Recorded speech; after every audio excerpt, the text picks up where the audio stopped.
Este caso aconteceu na Austrália, no ano de 2018. Oi! Este caso tem alguns nomes, então talvez você precise prestar mais atenção, mas mantive tudo o mais simples possível. Bradley Lyons era um homem de 30 anos que morava em Lakes Entrance, na Austrália, uma região no estado de Vitória. Em algum momento, quando Bradley tinha cerca de 22, 23 anos, ele conheceu uma mulher chamada Jana Hooper. Nessa época, Jana tinha cerca de 28 anos e era mãe de 4 filhos. Os dois começaram um relacionamento e depois se casaram em 2011. No entanto, de acordo com documentos judiciais, o relacionamento foi descrito como volátil. Mas apesar do começo conturbado, o casal teve mais 3 filhos juntos. E pelo que eu sei, Bradley também aceitou os outros 4 filhos de Jana, e a família morava junta. Com o passar do tempo, o relacionamento piorou. Os dois brigavam com frequência, e esses problemas só pioravam devido ao consumo de substâncias ilegais. Por causa desses problemas, as autoridades foram chamadas à propriedade em várias ocasiões e, em determinado momento, uma medida protetiva também foi emitida. De 2017 a 2018, os problemas que o casal enfrentava pioraram ainda mais, a ponto de a polícia ser chamada à propriedade em várias ocasiões. Bradley também tinha um irmão chamado Zachary. Em dezembro de 2018, seu irmão ficou preocupado porque não tinha notícias nem visto Bradley por mais de uma semana. Isso era algo que ele achou extremamente estranho. Então, no dia 11 de dezembro de 2018, o irmão de Bradley, Zachary, decidiu entrar em contato com a polícia e registrou o seu desaparecimento. Zachary sabia imediatamente que algo estava terrivelmente errado, mas ele jamais poderia imaginar os horrores que logo seriam revelados. Com esse boletim de desaparecimento, um policial foi até a casa de Bradley e Jana. O policial bateu na porta e Jana atendeu. Ele perguntou onde estava Bradley. Jana respondeu, dizendo que tinha visto Bradley pela última vez, quando eles foram dormir juntos, no dia 2 de dezembro, e pela manhã ele já não estava mais lá. Ela continuou dizendo que Bradley não tinha levado o celular nem a carteira com ele. E então, ela disse algo bastante peculiar. Jana Hooper afirmou que Bradley tinha dito a ela, antes de desaparecer, que se ele morresse, ela receberia $380 mil. E então, a conversa com o policial tomou outro rumo. Jana contou ao policial que havia confrontado Bradley por abusar sexualmente de suas filhas e, por causa dessa acusação, ele ficou extremamente irritado. Jana então afirmou que Bradley era conhecido por desaparecer por alguns dias e depois voltar para casa são e salvo. Então ela não estava muito preocupada. A polícia achou tudo isso bastante estranho. Então, enquanto estavam lá, realizaram uma inspeção na propriedade. Um policial observou que a casa estava imunda, mas o quarto principal estava meticulosamente limpo, limpo de uma forma incomum. A polícia reuniu todas essas informações e achou grande parte delas muito suspeita. Agora, Bradley e Jana realmente moravam juntos com seus pequenos. No entanto, havia também outro homem morando com eles. O casal tinha uma pequena casa separada no quintal, e quem morava nessa propriedade era Nick Stephanie, de 24 anos. Nick era um músico abaixo da média, que alugava a propriedade do casal. Nick já tinha namorado a irmã de Jana, e por causa disso, Bradley e Nick se tornaram amigos. Nick tinha um passado conturbado. Segundo documentos judiciais, ele era um homem inteligente, mas devido a uma infância turbulenta, acabou se envolvendo com as pessoas erradas. Isso resultou nele cometendo vários crimes, como furto, invasão a domicílio e incêndio criminoso. Em outubro de 2018, ele recebeu uma pena alternativa à prisão por crimes com armas de fogo e por descumprimento das condições da fiança. Nick também consumia frequentemente substâncias ilegais, algo que lhe causou muitos problemas em sua vida.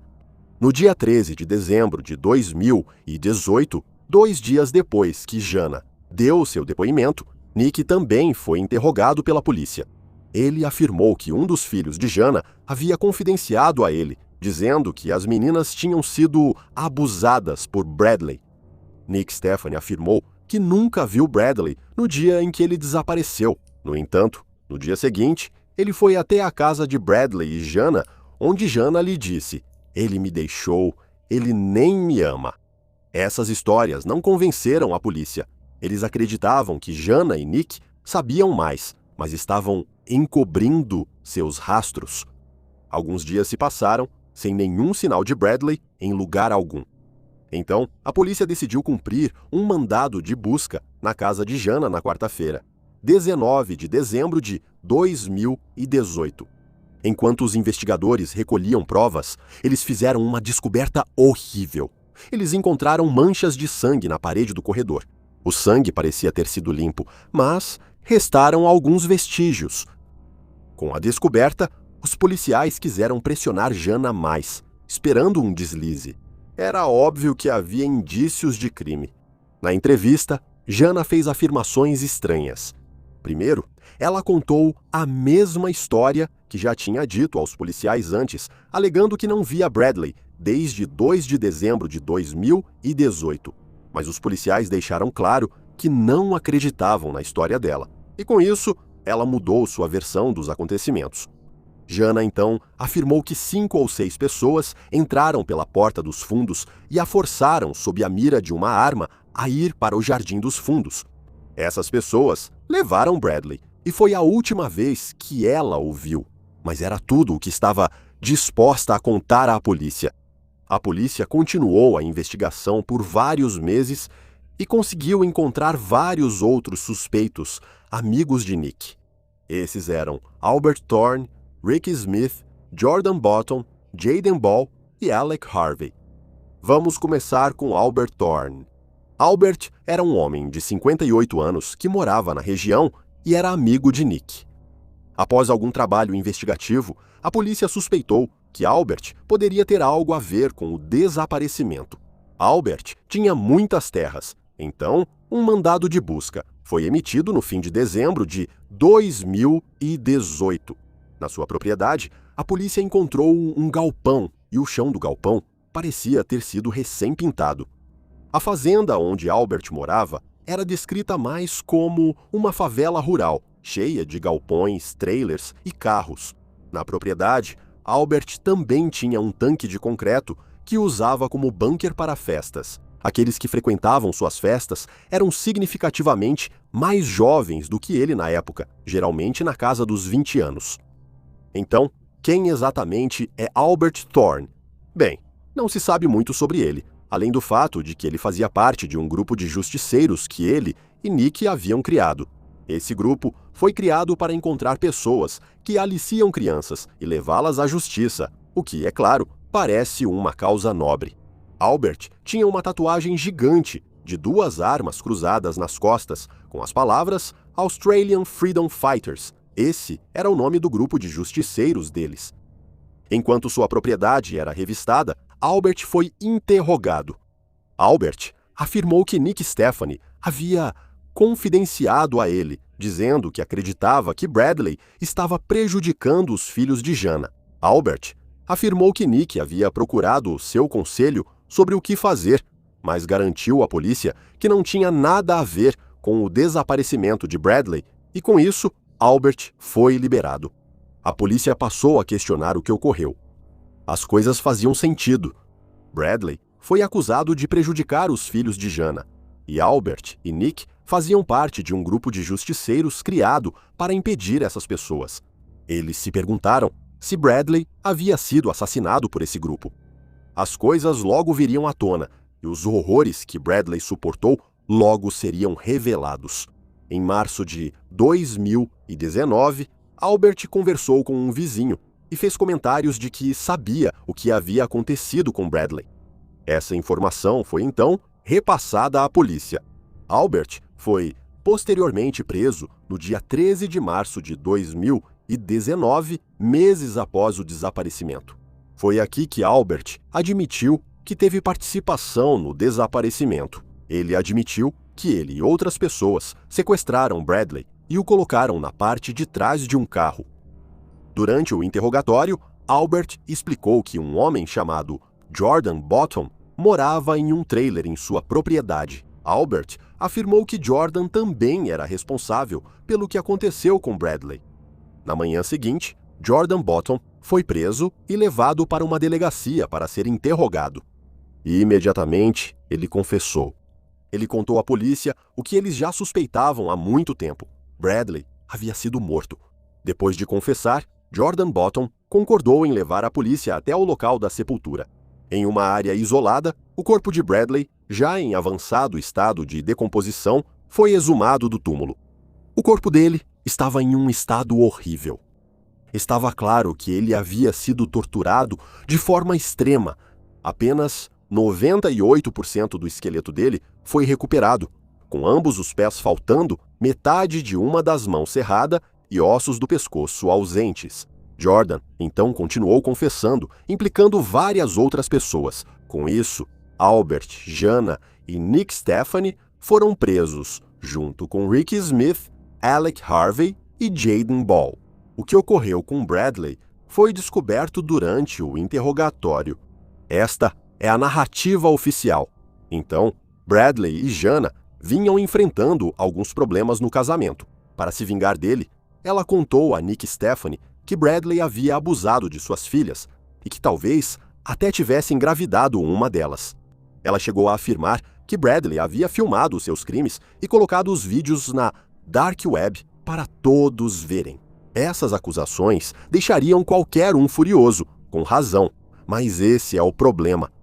Essas acusações eram falsas. Jana inventou uma história, alegando falsamente que Bradley havia cometido o pior crime que alguém pode cometer. Com essa informação, Nick foi até Albert e contou a ele sobre essas acusações. E de acordo com eles, com a organização Australian Freedom Fighters, sentiram que precisavam agir e por isso começaram a planejar.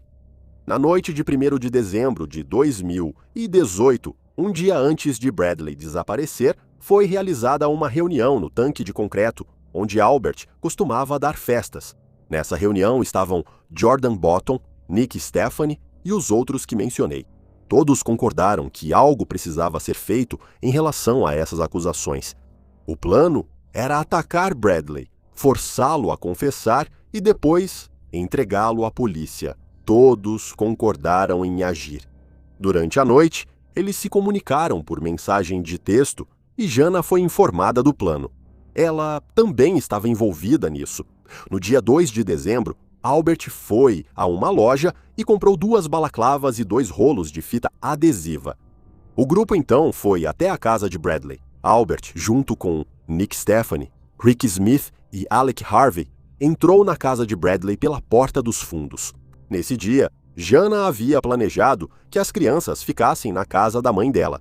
Quando o grupo entrou, eles passaram por Jana. Ela assentiu enquanto seguiam para o quarto principal, onde Bradley dormia. Alec Harvey e Ricky Smith usavam balaclavas. Alec Harvey estava armado com uma barra de metal e Nick Stephanie estava armado com uma espingarda de cano cerrado. Os 4 homens entraram no quarto principal. Bradley foi pego completamente de surpresa. A partir daí, a gangue começou a se acusar e apresentar versões diferentes dos fatos. Veja o que se acredita ter ocorrido, segundo depoimentos e evidências coletadas. Os 4 homens começaram a atacar Bradley de maneira feroz. Nick Stephanie chutou Bradley e deu um soco no rosto dele. Alec usou a barra de metal para espancar Bradley violentamente, sem piedade. Nick estava com um cigarro na boca. Ele tirou o cigarro da boca e apagou a ponta acesa no olho de Bradley. Bradley então foi ameaçado com uma espada e uma espingarda foi apontada para sua cabeça. Nick Stephanie então forçou o cano da espingarda na boca de Bradley e ameaçou matá-lo se ele não admitisse as acusações. Mas Bradley, sabendo que era inocente, recusou. E assim, sem a confissão desejada, a surra continuou.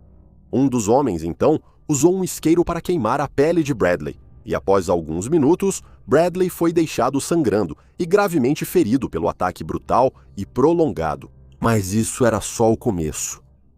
Seus pés e mãos foram amarrados com corda e fita adesiva. A casa estava equipada com câmeras de segurança. Então, o disco rígido do sistema foi levado da casa na esperança de remover qualquer evidência incriminadora. Nick Stephanie levou Bradley ao porta-malas do carro da gangue. Todos foram até a fazenda de Albert e estacionaram o carro lá. Ao chegar à propriedade de Albert, ele se encontrou com Jordan Bottom. De acordo com os que estavam lá, Albert estava eufórico de empolgação e mostrou alegremente a Jordan um Bradley apavorado e ensanguentado no porta-malas do seu carro.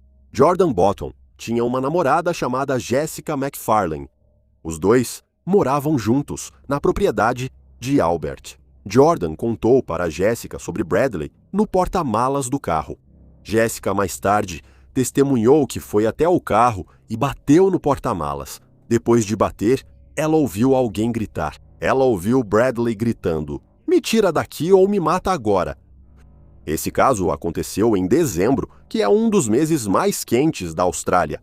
Bradley foi deixado no carro por horas, sob o calor escaldante, sangrando, espancado e queimado. Enquanto Bradley estava no porta-malas, a gangue decidiu o que fazer em seguida e se reuniu no tanque de concreto. Houve discussão sobre espancar Bradley ainda mais para extrair uma confissão dele. A gangue decidiu usar tortura extrema. Albert, então, deu as ordens sobre o que fazer em seguida. Jordan Bottom e Ricky Smith receberam ordens para tirar Bradley do carro e levá-lo até um galpão na propriedade. Dentro do galpão, Bradley foi amarrado a uma mesa de massagem e foi ali que o verdadeiro horror começaria. Seguraram uma motosserra sobre sua cabeça para forçá-lo a confessar. Água fervendo de uma chaleira foi então derramada sobre a pele dele, e depois a gangue o espancou de forma selvagem e brutal, quase até a morte. De acordo com os presentes, Bradley urinou nas calças, algo que Albert achou muito divertido. Na verdade, alguns membros da gangue mais tarde disseram que Albert ficou excitado com a violência extrema empregada. Bradley continuou negando as acusações. Então, com uma serra, a gangue começou a serrar a mão de Bradley. Com muitos ferimentos abertos, a gangue decidiu cobrir o corpo dele com deep heat. Mesmo com tudo isso, Bradley não confessou, algo que irritou ainda mais a gangue. Então, eles decidiram se livrar dele. Por volta da meia-noite, Bradley foi colocado no porta-malas e uma toalha amarrada em sua cabeça. Albert, junto com Jordan e Ricky Smith, seguiu no veículo e começou a dirigir. A gangue estava com uma espingarda e algumas pás. Eles dirigiram até uma área isolada, uma área que Albert conhecia como a palma da mão. Ele sabia que ninguém estaria por perto. A intenção era matar Bradley e enterrar o corpo dele onde ninguém jamais o encontraria. Assim que chegaram ao destino, Bradley foi então carregado para fora do carro até uma área arborizada e jogado no chão. Os homens então cavaram uma cova rasa. Bradley foi então colocado de pé e guiado até a cova. Albert pegou sua espingarda, mirou na perna de Bradley e atirou. O tiro a queima-roupa causou um ferimento catastrófico na perna de Bradley. Com isso, ele caiu no chão. Foi relatado pela gangue que Bradley ficou deitado em posição fetal, provavelmente sabendo o que viria a seguir. Albert então disparou um último tiro na parte de trás da cabeça de Bradley. O corpo de Bradley foi então enterrado e a gangue voltou para a propriedade de Albert. Após o crime, a gangue, com Jana, elaborou um plano para enganar a polícia e fazer o desaparecimento de Bradley parecer que Bradley tinha sumido por conta própria. No dia seguinte, Albert conversou com sua filha de 10 anos. Ele contou a ela que tinha matado alguém na noite anterior, confessando que ele e outras pessoas levaram o homem até o matagal e o espancaram com barras de metal. Ele justificou o que fez, dizendo que o homem que matou era uma pessoa má. E Jana, ela explicou aos seus pequenos que Bradley tinha ido embora para sempre, algo que provavelmente os deixou muito confusos e abalados. Alguns dias depois, Albert convidou seus parceiros no crime para sua propriedade e organizou uma reunião de comemoração. Essa reunião contou com a presença de Jana, Nick Stephanie e os filhos de Jana. Jana então limpou o quarto principal e Albert começou a pintar a câmara de tortura improvisada em seu galpão, cobrindo as várias manchas de sangue. Ele desmontou e destruiu a maca de massagem onde Bradley foi torturado, cortando-a em pequenos pedaços e queimando-os em um tambor. Dias se passaram e Bradley foi dado como desaparecido. A investigação começou e seu corpo foi encontrado, levando à captura da gangue. Todos foram depois presos e interrogados. As cenas do crime foram analisadas e imagens de vídeo foram recuperadas de propriedades vizinhas, colocando-os na cena do crime. A história que acabei de contar foi reconstruída por uma equipe dedicada de investigadores que descreveriam o assassinato como aterrorizante. Ao ser interrogado, a polícia perguntou a Rick Smith se ele ou alguém da gangue tinha provas de que Bradley realmente havia feito essas coisas. Rick respondeu dizendo: "Eu não sei, disso eu tenho certeza. É por isso que me sinto tão estúpido." Ao pronunciar essas palavras, Rick então começou a chorar. "Eu já cobri muitos casos como este, e eles são sempre os mais horríveis. Um bando de pessoas se reúne para perseguir um indivíduo.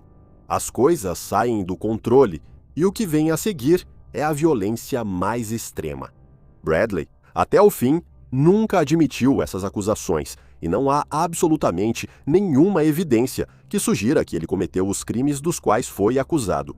Jana estava muito ciente da organização de Nick. Ela sabia que se criasse essa mentira vulgar, os homens agiriam e matariam Bradley em nome dela.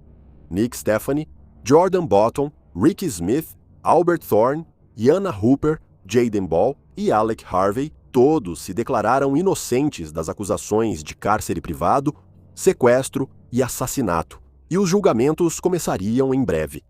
Ficou claro pelas evidências que Albert era o líder desse caso macabro.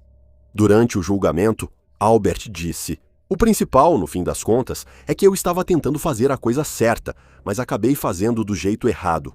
Eu tenho que conviver com o fato de que afetei tantas pessoas. Eu estava tentando afastar uma pessoa das garotas, mas acabou que tantas outras pessoas foram machucadas." Foi relatado que durante todo o julgamento, o grupo demonstrou remorso por seus crimes, e por causa desse remorso, isso resultou em algumas sentenças bastante brandas. Vamos começar com Jana Hooper. Sua infância turbulenta e seu remorso foram usados como fatores atenuantes. Ela foi considerada culpada de cárcere privado. O juiz reconheceu que nada disso teria acontecido se não fosse por suas mentiras. Mas apesar disso, ela foi condenada por uma acusação de causar dano intencionalmente, uma acusação de sequestro e uma acusação de cárcere privado. Ela recebeu uma sentença de 7 anos e 6 meses, com um tempo mínimo de 4 anos e 6 meses. Em seguida, Jordan foi condenado a 9 anos de prisão, sem liberdade condicional, por, no mínimo, 6 anos. Rick Smith foi condenado a 10 anos e meio de prisão, com pelo menos 7 anos sem liberdade condicional. Alec Harvey foi condenado a 8 anos de prisão, com período mínimo de 5 anos, por seu envolvimento. Nicholas Stephanie não foi considerado culpado de assassinato, mas foi considerado culpado de cárcere privado e de causar danos intencionais. Ele foi condenado a 10 anos de prisão, com no mínimo 7 anos sem liberdade condicional. Jaden Ball foi condenado a 2 anos de prisão, com pelo menos 15 meses sem liberdade condicional. E finalmente Albert. Albert foi o único considerado culpado de assassinato. Ele foi condenado à prisão perpétua com um mínimo de 32 anos, sem liberdade condicional, ou seja, Albert só poderá ser considerado para a liberdade condicional aos 90 anos. Após essas sentenças, vários deles tentaram recorrer. O caso de Bradley é realmente perturbador e serve como um lembrete sombrio da importância do princípio da presunção de inocência.